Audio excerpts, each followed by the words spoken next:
Madame la présidente, monsieur le rapporteur, madame la présidente de commission, madame la ministre, mes chers collègues, nous voici arrivés au terme de l'examen de cette proposition de loi cadre relative à la restitution des restes humains appartenant aux collections publiques. Comme cela a déjà été dit dans les débats des deux chambres, ce texte va permettre, par le consensus et l'étude historique et scientifique, d'extraire de nos collections publiques des restes humains qui n'auraient pas dû y entrer. Elle permettra également, et ça n'est pas le moindre de ses mérites, aux communautés d'origine d'honorer la mémoire de l'un d'entre eux dans le respect de leur rite funéraire. A beaucoup été évoqué lors de l'examen de ce texte l'inaliénabilité, principe fondamental qui interdit la cession de biens du domaine public. Elle n'est pas remise en cause par ce texte de loi. Il est donc tout à fait inutile de jouer à se faire peur en imaginant que dans un proche avenir, nos collections publiques seraient dispersées aux quatre vents. Il s'agit simplement de permettre que soient restitués à des pays tiers demandeurs des restes d'hommes et de femmes acquis de manière souvent totalement illégitime et pour des fins très contestables, sinon macabres, sordides ou scabreuses. À ce titre, je rappellerai les mots de notre collègue Colette Lebonhal, députée centriste des Yvelines, lors des débats de 2010 portant sur la restitution des têtes maories. On construit une culture sur une véritable pratique de la mémoire et sur le respect d'un certain nombre de procédures et de lois.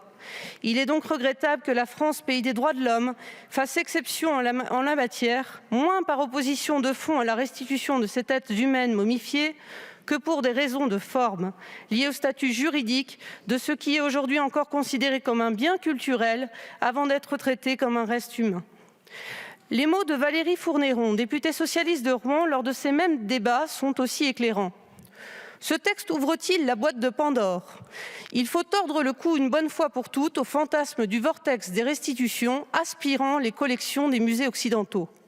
Les critères évoqués afin d'examiner ces demandes de restitution paraissent à la fois pertinents et raisonnables. Demande officielle du pays d'origine, portée par un peuple vivant dont les traditions perdurent, acquisition douteuse du bien culturel en question, contraire au principe de dignité humaine, ainsi qu'à celui du respect des cultures et croyances des autres peuples, intérêt scientifique non démontré. Aux dernières nouvelles, les collections des pays qui ont procédé à des restitutions ne se sont pas vidées. Notre collègue Isabelle Morin-Desailly rappelait utilement en commission mixte paritaire qu'avant ces textes de loi de 2002 et 2010, c'était le vide juridique qui prévalait. Et ces deux textes n'intervenaient que pour valider un retour des restes déjà actés ou en passe de l'être. C'est pourquoi il était grand temps d'avoir un texte offrant une véritable méthodologie pour répondre aux demandes de restitution de pays tiers. Cela évitera de légiférer au cas par cas par des lois d'espèce à chaque demande de restitution concernant des restes humains dormant dans nos collections publiques. Je ne crois pas, au fond, que les députés soient plus compétents sur ces sujets qu'une commission indépendante de chercheurs qui sera chargée d'examiner le bien-fondé de ces demandes. Je ne crois pas non plus que les députés seraient dépossédés d'une quelconque prérogative en la matière. On nous accuse souvent de légiférer sur des sujets jugés secondaires.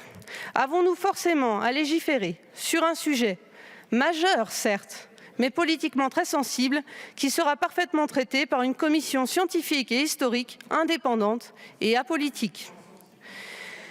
J'ajoute que la commission mixte paritaire a pertinemment acté que l'information de la création de ce comité ainsi que sa composition serait transmise en amont aux deux chambres et le rapport remis à la fin aux deux chambres. C'est pourquoi, élus démocrates, nous considérons que l'évolution législative induite par le présent texte est positive et de nature à adapter notre droit aux exigences de notre temps. La prise de conscience qui remonte à une vingtaine d'années sur le sujet devait s'accompagner de cette facilitation. Nous remercions tous les acteurs, députés et sénateurs, dont le travail a abouti à cette évolution. Et nous saluons en outre l'annonce de la ministre devant nous ce soir concernant le lancement d'une mission sur le sujet des restes ultramarins. Pour conclure, cette proposition est aussi, il faut bien l'avouer, un geste d'apaisement, de paix, bien appréciable dans le contexte de tensions et inquiétudes croissantes que nous traversons. Merci Madame la Ministre pour la référence à Homère, je crois qu'elle est très juste. Nous voterons cette proposition avec enthousiasme.